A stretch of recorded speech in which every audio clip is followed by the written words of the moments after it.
नमस्कार, मैं हूं पीके वैद। स्वागत करता हूं आपके अपने यूट्यूब चैनल पे। आज हम पढ़ाएंगे आपको राष्ट्रीय स्वास्थ्य मिशन नर्स कंपाउंडर परीक्षा का जो स्मृति पे आधारित प्रश्न पत्र है, उसके आधार पे हम आपको जो 83 प्रश्नों को हल कराएंगे इस वीडियो में। बहुत ही इम्पोर्टेंट है। आगामी जो आयुर्वेदिक फार्मासिस्ट की यूपी में, हिमाचल प्रदेश में, मध्य प्रदेश में जो भर्तियां आने जा रही हैं, यूपी में जो वैकेंसी आने जा रही है 300 पदों के लिए, उसके लिए नोटिफिकेशन जारी हो चुका है।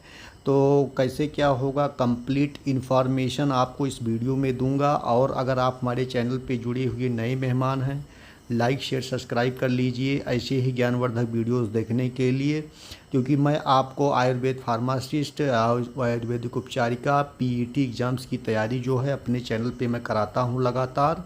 तो बहुत ही महत्वपूर्ण वीडियो होने वाला है। देखते हैं पहला प्रश्न। देखिए इसमें जो है, पहले देख लेते हैं। सौजन्य से दिया है अजीत मोहम्मद, जो है आयुष फार्मासिस्ट CCRS जयपुर में हैं। और इसमें देख लीजिए जो है अपूर्वा, जो है आयुष कंपाउंडर, आयुष राष्ट्रीय स्वास्थ्य मिशन बादी कुई में है। तो ये जो है इन्होंने अपनी स्मृति के आधार पे जो सारी चीज़ें बताई हैं, प्रश्नों को बताया है, उसको हम हल करने की कोशिश करेंगे। पहला प्रश्न लिया गया है, सरकारी विद्यालय में बच्चों के पोषण हेतु चलाने वाली योजना है। सरकारी विद्यालयों में बच्चों के पोषण हेतु चलाने वाली योजना कौन सी है? तो इसमें आपका होगा मिड डे मील। कौन सा होगा? Mid day meal. टिक कर लीजिए आप लोग। चले प्रगति की ओर, दूसरा देख लीजिए, चले प्रगति की ओर स्लोगन है प्रधानमंत्री द्वारा योजना, मुख्यमंत्री द्वारा योजना, गृह मंत्री द्वारा योजना, राज्यपाल द्वारा योजना। तो इसमें क्या होगा? तो ये है आपका प्रधानमंत्री द्वारा योजना। विकल्प ए सही होगा। देख लीजिए, बिंदास बोल कैंपेन, बिंदास बोल कैंपेन जो है निम्न में से संबंधित है। तो इसमें कौन सा होगा? इसमें सी विकल्प सही होगा, कंडोम के प्रयोग के लिए। किसके लिए है? बिंदास बोल कैंपेन निम्न में से संबंधित है, कंडोम के लिए।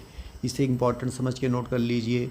प्रश्न नंबर 4 देखेंगे, राजस्थान का वर्तमान में राज्यपाल कौन है? प्रश्न नंबर 4, इसका ये विकल्प सही होगा, कल्याण सिंह। प्रश्न नंबर 5 देखेंगे, प्रभाकर वटी किस रोग का रोधाधिकार है? प्रभाकर वटी जो है किस बीमारी में दिया जाता है? तो इसे दिया जाता है हृदय रोग में। नोट कर लीजिए। प्रसव पश्चात प्लान है। प्रसव के पश्चात कौन सा प्लान दिया जाता है? शिक्षा, परिवार नियोजन, धनार्जन, मकान बनवाना। तो इसमें 6वें नंबर में देख लीजिए, परिवार नियोजन का जो है कार्यक्रम जो है बताया जाता है, प्रसव के बाद प्लान किया जाता है परिवार नियोजन का। प्रश्न नंबर 7 लीजिए, इसमें लिखा दशांग लेप निम्न में से किस रोग में प्रयुक्त किया जाता है? ज्वारहर, सोथहर। तो इसमें क्या होगा? इसमें होगा आपका बी विकल्प, यानी सोथहर में इसका जो है प्रयोग किया जाता है। आगे इसके कुछ विकल्प दिए हैं, श्वासहर और कासहर। तो इसमें आपका जो मैंने बताया है कि ये जो है सोथहर में आपका इसको प्रयोग करते हैं। बी विकल्प सही होगा। टिक कर लीजिए। प्रश्न नंबर 8 देखेंगे, निम्न में से भकंदर का भेद नहीं है। निम्न में से भकंदर का भेद नहीं है, तो ये होगा सहज जो है, ये भकंदर का भेद नहीं है। निम्न 9 नंबर प्रश्न देख लेंगे, हिस्टामिन किससे सिक्रेट होता है? हिस्टामिन किससे सिक्रेट होता है? तो मास्ट सेल से जो है हिस्टामिन का सिक्रेशन होता है। इसे टिक कर लीजिए आप लोग। मास्ट सेल से जो है हिस्टामिन का सिक्रेशन होता है, इसे टिक कर लीजिए। नेक्स्ट प्रश्न देखेंगे, प्रश्न नंबर 10 देखेंगे, इसमें क्या बताया गया है। प्रश्न नंबर 10 देख लिए, कुष्ठ की औषधि है। कुष्ठ की औषधि है, इसका होगा खादिर। खादिर जो है खादिरारिष्ट के नाम से वैद्यनाथ डाबर कंपनियां बनाती हैं। ये कुष्ठ की औषधि है, इसे आप नोट कर लीजिए। प्रश्न नंबर 11 देखिए, शरीर में सर्वाधिक ऊर्जा का स्रोत है। शरीर में सर्वाधिक ऊर्जा का स्रोत है। प्रश्न नंबर बी जो है विटामिन जो है सर्वाधिक ऊर्जा का स्रोत होगा, इसे नोट कर लीजिए। प्रश्न नंबर 12 देखेंगे, कितने राज्य में राजस्थान की सीमा लगती है? प्रश्न नंबर 12 का इसका होगा ये, यानी कि 5 राज्यों में राजस्थान की सीमा लगती है, इसे नोट कर लीजिए आप लोग। प्रश्न नंबर 13 देखेंगे, इसका देख लीजिए क्या होगा। तो निम्न में से कौन सा द्रव्य पुराना ग्रहण करना चाहिए? निम्न में से कौन सा द्रव्य पुराना ग्रहण करना चाहिए? गिलोय, बिडंग, अमलकी, भल्लांतक। 13 का होगा बी, बिडंग। बिडंग जो होता है ये पुराना जो है ग्रहण करने से इसका जो है लाभ कई गुना बढ़ जाता है। प्रश्न नंबर 14 देखेंगे, निम्न में से बैक्टीरियल डिजीज है, बैक्टीरिया के द्वारा होने वाली बीमारी कौन सी है? 14 का बी होगा, यानी कि टीबी। ट्यूबरकुलोसिस जो है बैक्टीरिया के द्वारा होता है। इंपॉर्टेंट प्रश्न नोट कर लीजिए, अधिकतर पूछा जाता है, इंपॉर्टेंट नोट कर लीजिए, IMP है, इंपॉर्टेंट है। प्रश्न नंबर 15 इंपॉर्टेंट है, कांस हरितकी किस रोग में प्रयोग होता है? तो ये होगा शोथ रोग में। प्रमेह में नहीं होगा, रक्तपित्त में नहीं होगा, गुल्म में नहीं होगा, यह होगा शोथ रोग में से।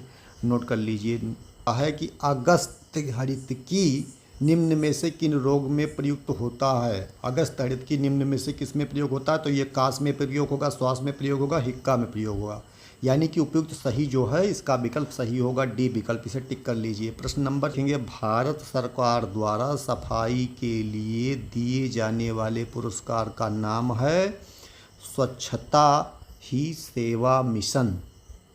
ये जो है बी विकल्प सही होगा, इसे टिक कर लीजिए। प्रश्न नंबर 18 देखेंगे, शिशु भेषज किसे कहा गया है? शिशु भेषज किसे कहा गया है? तो ये होगा अतिविषा। इसको जो है शिशु का भेषज कहा गया है। अतिविषा जो होता है इसे शिशु का भेषज कहा जाता है। इंपॉर्टेंट है, इसे नोट कर लीजिए।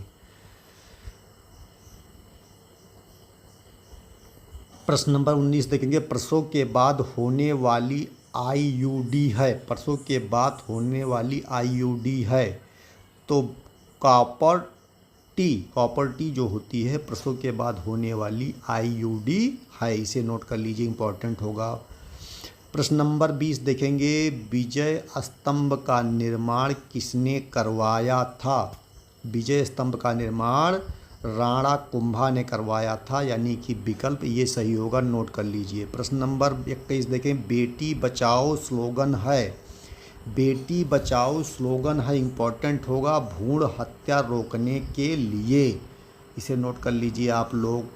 त्रिजात में निम्न में से कौन सा द्रव्य है? त्रिजात में निम्न में से कौन सा द्रव्य है? तो ये होगा एला। एला जो होता है ये त्रिजात में से मुख्य द्रव्य होता है, इसे नोट कर लीजिए। ये ऑड इवन फार्मूला भारत में कहाँ लागू किया गया? 23 होगा, इसका होगा दिल्ली। दिल्ली में इस फार्मूले को लागू किया गया। प्रश्न नंबर 24 देखेंगे, लघु पंचमूल यवक्षार शिला धातु का प्रयोग निम्न में से किस रोग में किया जाता है? किस रोग में किया जाएगा बता दीजिए आप लोग। 24 का इसका होगा मूत्र कृच्छा में जो है इसका प्रयोग किया जाता है। बहुत इंपॉर्टेंट प्रश्न, नोट कर लीजिए। प्रश्न नंबर 25 देखेंगे, अमृत घृत प्रयोग होता है, अमृत घृत प्रयोग होता है। 25 का डी यानी उपयुक्त सभी हो जाएगा। इसे पांडु रोग में भी प्रयोग करेंगे, कृमि में भी प्रयोग करेंगे, विष में भी प्रयोग करेंगे, तो अमृत घृत सब जगह होगा क्योंकि नाम ही इसका अमृत घृत है, तो ये इसके गुण भी उसी तरह है, तो सभी रोगों में इसको प्रयोग कर लेंगे जो उसमें विकल्प दिए हुए हैं। 26 प्रश्न देखेंगे, गुड़ नागर का प्रयोग होता है, गुड़ नागर का प्रयोग होता है, ये होगा आपका शोथ रोग में, जब सूजन हो जाती है शरीर में किसी भी अंग में तो गुड़ नागर का प्रयोग किया जाता है, इंपॉर्टेंट होगा। 27 देखेंगे, पंचगव्य घृत कौन से रोग में प्रयोज्य है? पंचगव्य घृत कौन से रोग में प्रयोग है? तो ये होगा उन्माद में प्रयोग किया जाता है, इंपॉर्टेंट है, नोट कर लीजिए। प्रश्न नंबर 28 देख लीजिए आप लोग। 28 में क्या बातें कही गई हैं? इसमें कहा गया है कि कंटकारी घृत प्रयोग होता है गुल्म रोग में, कास में, प्रमेह में, कुष्ठ में। 28 का बी होगा, यानी कास रोग में प्रयोग करते हैं, इसे नोट कर लीजिए, इंपॉर्टेंट होगा। ये एरिस्पत निषेध है, तो ये किसमें होगा आप बता दीजिए फटाफट। काउज दिया है, ब्लीडिंग डिसऑर्डर, फीवर, हेपाटाइटिस, तो इसमें क्या होगा, ब्लीडिंग डिसऑर्डर में से जो है निषेध कर दिया गया। प्रश्न नंबर 30 देख लेंगे। प्रश्न नंबर 30 में पूछा गया है कि निम्न में से किस रोग में दंत्यारिष्ट का प्रयोग होता है। ज्वर दिया है, अतिसार दिया है, अर्श दिया है, रक्तपित्त दिया है। तो 30 का क्या होगा, सी विकल्प, यानी कि जो है अर्श रोग में जो है दंत्यारिष्ट का प्रयोग किया जाता है। इम्पोर्टेंट है, नोट कर लीजिए।